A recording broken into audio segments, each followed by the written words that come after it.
ঠিক ঘোষপাড়ায়, যেখানে বাসগুলোর বাঁধা স্টপেজ, সেখানে কারা শ্বেতপাথরের ছাউনিতে শ্বেতপাথরের বিদ্যাসাগরকে বসিয়ে দিয়ে গেছে। তিনি বসে আছেন।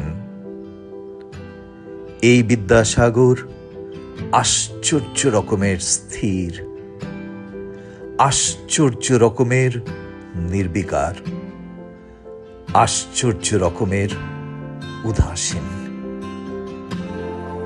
এই বিদ্যাসাগরের গা ঘেঁষে দাঁড়িয়ে, ডিগ্রির কাগজ পকেটে নিয়ে কিংকর্তব্য বিমূঢ় যুবক শহরের কোন দিকে যাবে ভাবে। তিনি সহানুভূতির হাত বাড়িয়ে দেন না।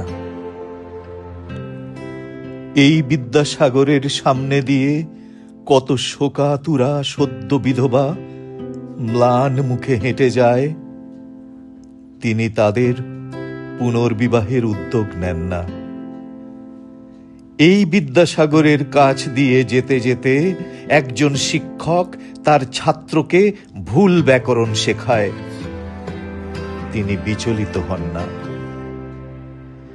দেখে মনে হয় এই 1987 পর্যন্ত বেঁচে থাকলে নিজের শ্রম ও উদ্যোগগুলোর পরিণতি দেখে ক্ষোভে, দুঃখে, কষ্টে ও লজ্জায় তিনি বিদ্যাসাগর বোধহয় এরকমই হয়ে যেতেন।